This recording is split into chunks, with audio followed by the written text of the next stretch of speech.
ఇక్కడ వాళ్ళు అక్కడ కూర్చోవాలి. కెమెరామెన్లు కూడా ఆ విషయంలో సహకరించాలి. నేను పెద్దగా ఉపన్యాసం తెచ్చుకోలేదు. నాకు గుడివాడ అంటే జయాంధ్ర ఉద్యమం కాలం నుంచి చాలా ఇష్టం. తరచుగా ఇక్కడికి వచ్చేవాడిని. మన మిత్రుడు ఎర్రగడ్డ లక్ష్మీప్రసాద్, ఈ టీడీ ప్రసాద్ ఖాదీ షాపు, అలాగే వేరే కృష్ణారావు అని ఆయన ఎలక్ట్రికల్, మేమందరం కలిసి తిరుగుతుండేవాళ్ళం. ఆ రోజుల్లో స్టూడెంట్ మూమెంట్లో ఉన్నప్పుడు మంచిగా ఆ మిలిటరీ హోటల్కి వెళ్ళి రాజుల హోటల్ శుభ్రంగా భోజనం చేసేవాళ్ళం. ఆ తర్వాత ఖాదీ షాప్ దగ్గర కూర్చొని కబుర్లు చెప్పుకుంటుండేవాళ్ళం. తర్వాత వెళ్ళి వరుసగా ఊళ్ళో రెట్లు ఉపన్యాసాలు ఇస్తుండేవాళ్ళం చిన్నప్పుడు. అందువల్ల నేను గుడివాడిని మర్చిపోలేను జీవితంలో. ఈరోజు ఒక మంచి కార్యక్రమం ఏర్పాటు చేశాను. మీ ఉత్తర అమెరికా తెలుగు సంఘం నాట్స్ సౌజన్యంతో గుడివాడ ఇండియన్ మెడికల్ అసోసియేషన్ వైద్యుల సహకారంతో ఉచిత వైద్య శిబిరం నిర్వహించడం చాలా మంచి విషయం. నేను ఎప్పుడు చెప్తుంటాను, కన్న తల్లిని, జన్మభూమిని, మాతృభాషను, మాతృదేశాన్ని మర్చిపోకూడదని చెప్పాలి. అలా మర్చిపోకుండా మరి శ్రీ ప్రశాంత్ గారు అక్కడ ఉన్నత స్థానంలో ఉన్నప్పటికీ కూడా తన జన్మభూమిని మర్చిపోకుండా ఇక్కడికి వచ్చి ఈ సేవా కార్యక్రమం చేయడం, తన మూలాలు మర్చిపోకూడదు. ఏ వ్యక్తి కూడా తన మూలాలు మర్చిపోకూడదు. బ్యాక్ టు రూట్స్ అని. నేను అమెరికా వెళతానని ఎవరిని వచ్చి అడిగితే నేను చెప్తుంటాను వాళ్ళకి, అమెరికాలో ఉండేది ఇప్పుడు ఇండియాలో ఉన్నాయరా బాబు, అయినా నువ్వు పోదలుచుకుంటే పో, go learn earn and return అని చెప్పాలి. పో, నేర్చుకో, సంపాదించుకో, ఆ తర్వాత తిరిగిరా. మాతృదేశానికి, మాతృభూమికి, జన్మభూమికి, మాతృమూర్తికి సేవ చేస్తే దాంట్లో ఉండే ఆనందం చెప్పగలిగింది. కానీ ఈ విషయాన్ని విదేశాలకు వెళుతున్న వాళ్ళు, వెళ్ళిన వాళ్ళు అందరూ కూడా దీన్ని గుర్తించాల్సిన అవసరం ఎంతో కూడా ఉందని చెప్పి నేను సందర్భంగా మనం చేస్తున్నాను. విలువైన సమయాన్ని వెచ్చించి మంచి ఉద్దేశంతో, సత్సంకల్పంతో జనానికి మేలు చేద్దామని ఇవాళ ఈ గుడివాడకు సంబంధించిన 30 మందికి పైగా స్పెషలిస్టులు, డాక్టర్లు, వైద్య సిబ్బంది ఈ కార్యక్రమానికి రావడం చాలా సంతోషం. దానికి వారిని కూడా నేను అభినందిస్తున్నాను. డాక్టర్లు అంటే ఒకప్పుడు దేవుడికి సమానంగా ఉండేది. ఇప్పుడు అలా లేదని అనగాని అంత ధైర్యంగా చెప్పలేకున్నారు. ఎందుకంటే ఇప్పుడు ఇంత స్టార్ కల్చర్ పెరిగిపోయింది. పోతే చాలా ఎక్కువ ఖర్చు అయిపోతున్నాయి, అనవసరమైన పరీక్షలకు సిఫారసు చేస్తున్నారని నేను దయచేసి వైద్యులందరినీ కోరుతున్నా. ఇక్కడ ఉండేవాళ్ళు కాదు, అందరూ అవసరమైన వాటిని మాత్రమే పరీక్ష నిర్వహించండి.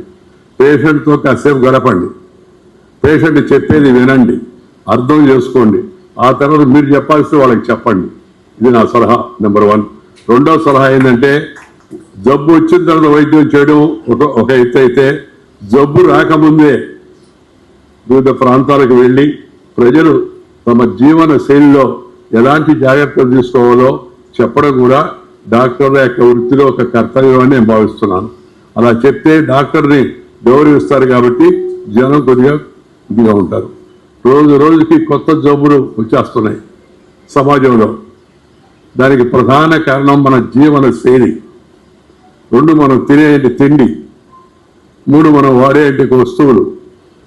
అందుకని ప్రతి ఒక్కరు కూడా జీవన శైలిని మెరుగుపరచుకోవడం కోసం డాక్టర్లు విద్యార్థులకు, యువకులకు తరచుగా వాళ్ళు సలహా ఇస్తూ ఉండాలా.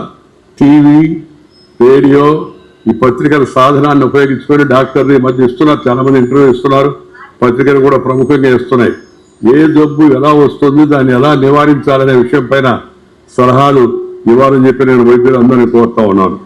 ఈ ఆధునిక శైలిలో ప్రకృతి సమతుల్యం దెబ్బతింటున్న పరిస్థితుల్లో మనం మన ఆరోగ్యాన్ని కాపాడుకోవాలి.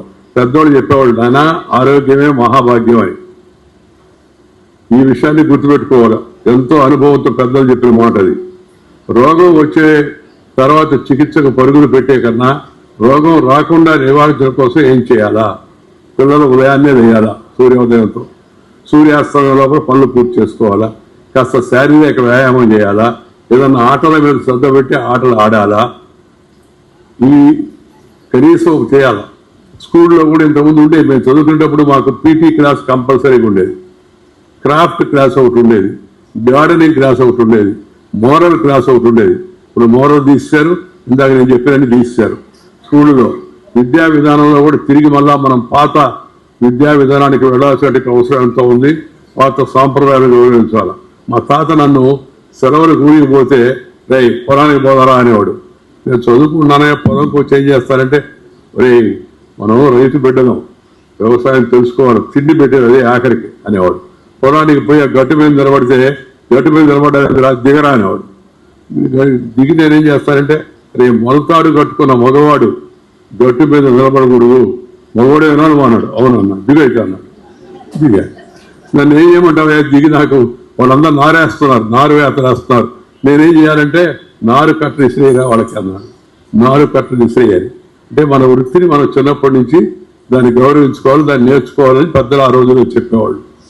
మొత్తానికి అత్యంత గౌరవనీయ వ్యక్తి అన్న, అలాగే మన ఉపరాష్ట్రపతి మన ముప్పవరపు వెంకయ్యనాయుడు గారికి ప్రత్యేకమైన పాదాభివందనాలు తెలియజేసుకుంటూ థ్యాంక్ యూ వందనాలు.